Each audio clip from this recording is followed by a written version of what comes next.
Mi chiamo Dario Cappelloni e sono qui a raccontarvi un po' di vini. Racconto sempre che la mia prima sbronza l'ho presa a 3 anni, quindi diciamo che ho una lunga tradizione di legame con il vino. Poi nella mia vita ho potuto trasformare quella che è stata la mia grande passione nel mio lavoro, quindi ho lavorato per 17 anni al Gambero Rosso, poi sono andato via e adesso lavoro da 12 anni con Daniele Cernilli a Dr. Wine e da qualche anno mi accompagno alla banda della Rimessa Roscioli. Insieme realizziamo degustazioni, incontri e dove ci divertiamo a scegliere i vini dei produttori che sostanzialmente sono quelli che piacciono a noi.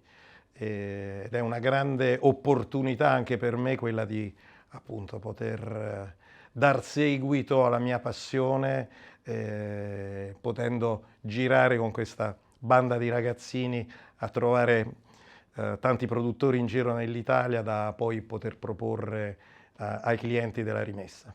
Ci troviamo nel Roero, quindi lato riva sinistra del Tanaro, dove una zona molto famosa per un vino bianco che si chiama Arneis, ma c'è anche una produzione importante di un vino rosso a base nebbiolo che si chiama Roero. Questo è uno delle riserve di Roere più importanti che si realizzano, è il Printi di uno dei produttori delle aziende più storiche della zona del Roero, si chiama Monchiero Carbone, si trovano a Canale, che è una sorta di capitale del Roero, e sono dei nebbiolo completamente diversi da quelle delle Langhe, perché i terreni sono estremamente sabbiosi e quindi sono dei nebbiolo che hanno una componente aromatica molto particolare, molto floreale, e allo stesso tempo questi terreni sabbiosi danno dei tannini di grande finezza, molto meno aggressivi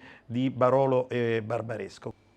Bene, con questo vino ci troviamo in Sardegna, una grande isola nel Mar Tirreno, la terza regione per estensione, e in particolare ci troviamo proprio nel centro della Sardegna, a Mamoiada, in mezzo alle montagne. Sono vigneti che si trovano sempre tra i 600 e gli 800 metri d'altitudine.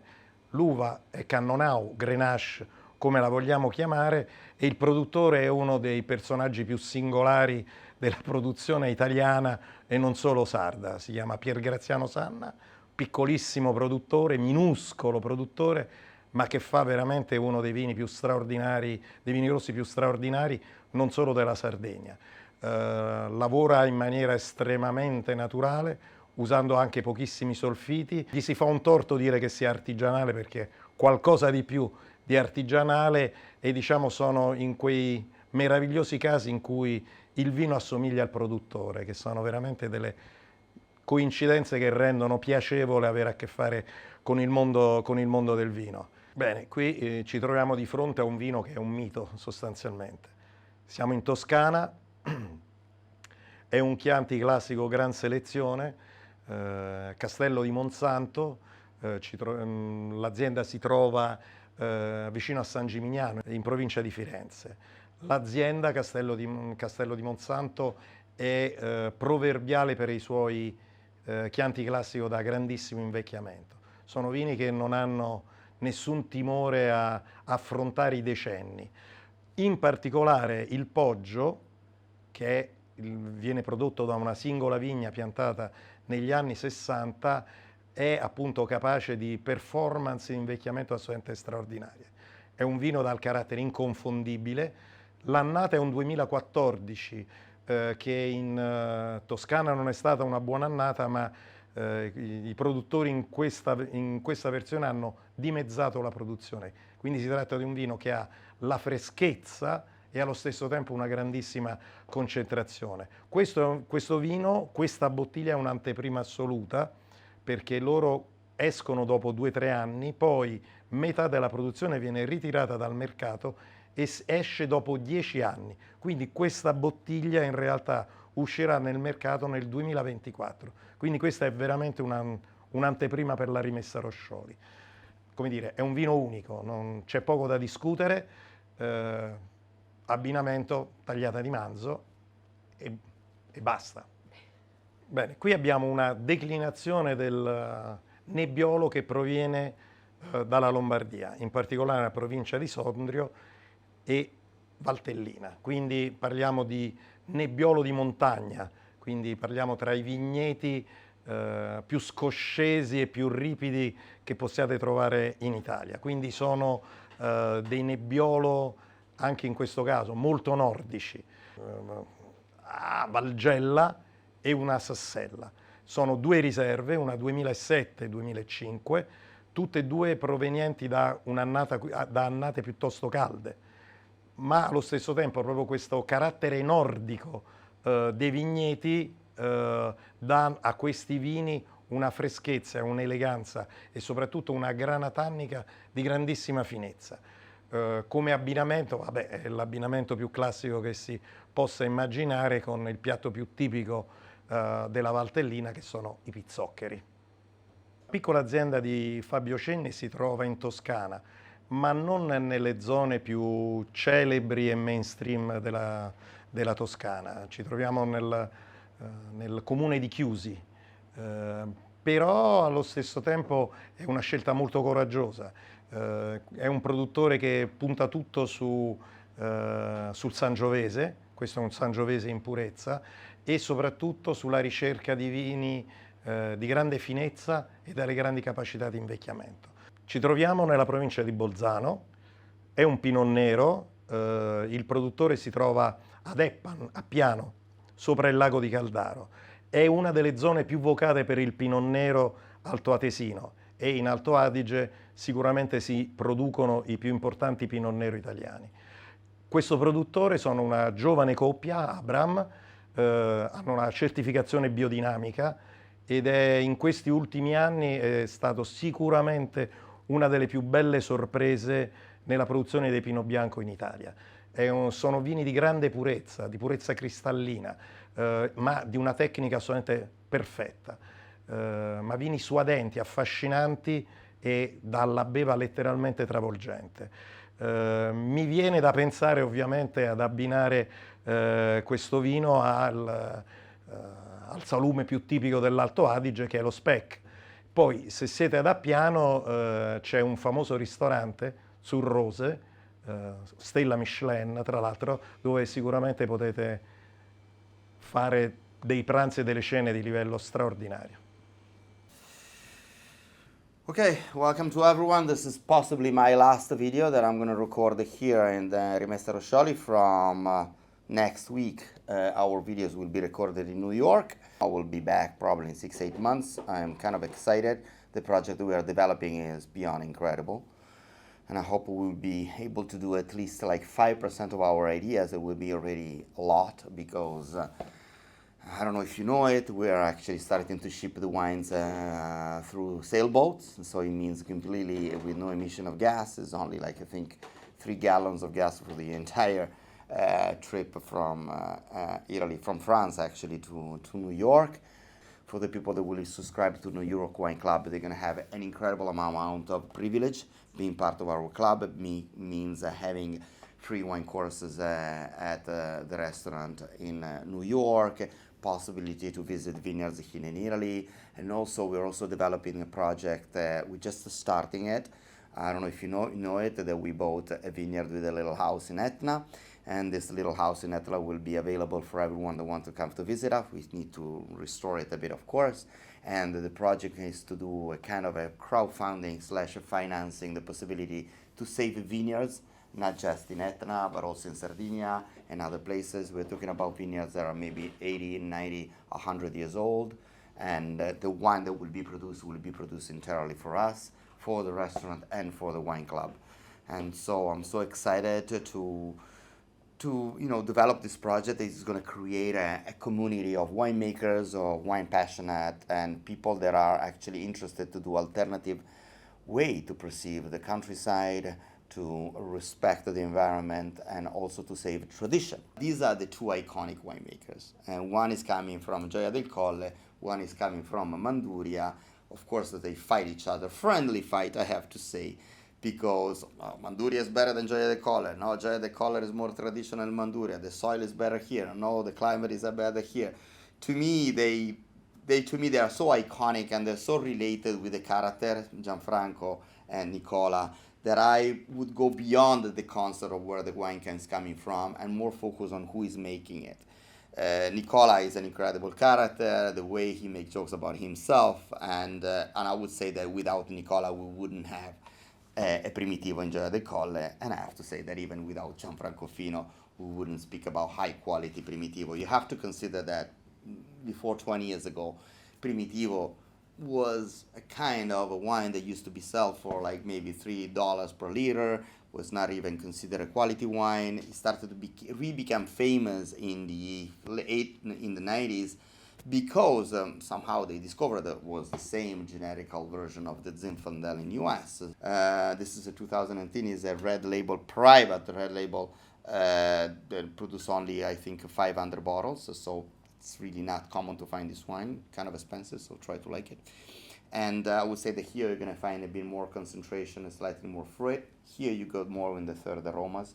Two beautiful wines, two different sides of the same grape variety, but two different lands, two different characters. These wines are so bold, I wouldn't use it as an aperitivo. They have to go with some strong food with a bit of spice, even some salty hard cheese. In that case, I would go for a pecorino, for example, that will balance a bit the sweetness and the sugar perception of the wine. But yeah, you need to have a strong palate to taste these wines. They can last for long in the cellar too. Actually. So we are here in Piedmont in the heart of Barolo.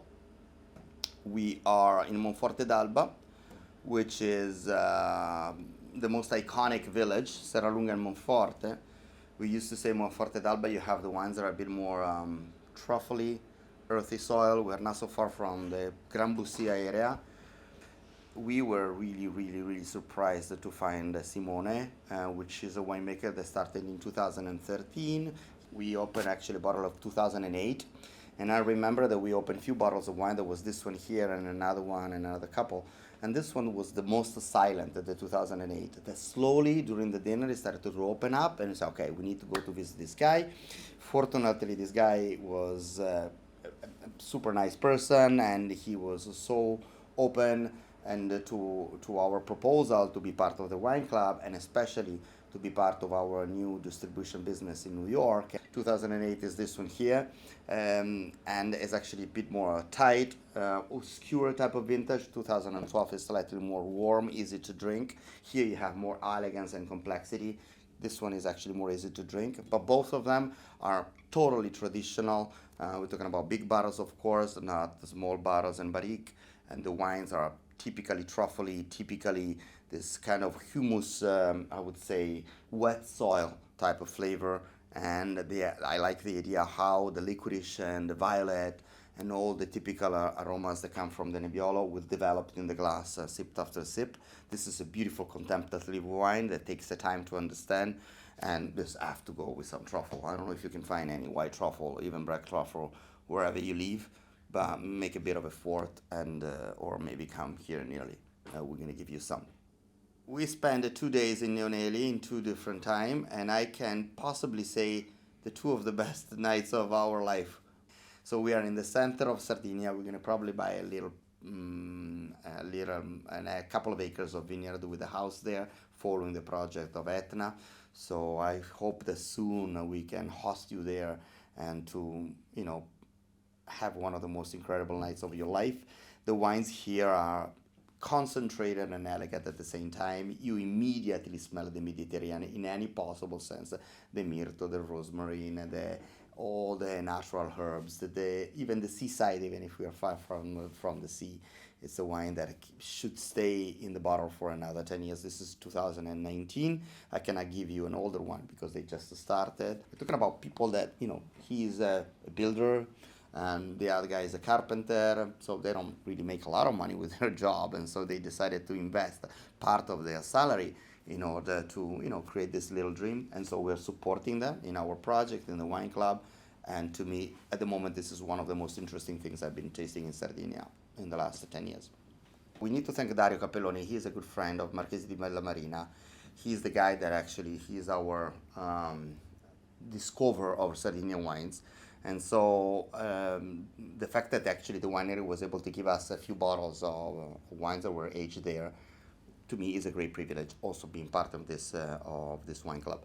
In this case, we're talking about a blend of different grape varieties that was created by a guy called Giacomo Takis. Here there is also a bit of a Cabernet. It depends on this specific vintage. It's mainly Cabernet Sauvignon, but sometimes they also put some local grape varieties depending on the vintage. 2010 and 2000 were slightly warmer, maybe 2000 and 2010. To me, you're going to find the wine here that is a bit more on the fruit, and here you're going to find a wine that is a bit more on tertial aromas. And the distinguishes here is in how to see the aging process is changing the flavor of the wine. The winemaker beside it is the famous Giacomo Takis. Just to let you know, Giacomo Takis is the guy that created Sassicaia in 1968-69. And then he actually created Tignanello, and after that he went to Sardinia and he made the Turriga, and he made the Marchese di Villamarina. So it's possibly the iconic winemaker and enologist of Italy. I know it's coming from a big winery. Usually I like to work on smaller growers, but in this case we're talking about a super iconic wine. I would call it this a super Sardinian instead of a super Tuscan. Comparing to the Cabernet you will find in Bolgheri, the super Tuscan, here you might find a bit more Mediterranean touch, like Mirto, which is a local Sardinian fruit, and also you get a bit of a rosemary, especially you will get more on the herbs here and more on the fruit on this side. Two beautiful bottles, and the only suggestion is to me is to open the bottle, especially the 2010, maybe a couple of hours before, drink it slowly. I would go with this here, I would go more with something like stew, something like meat on this here. I might choose some hard cheese, not too salty, some good Parmigiano or some Conte.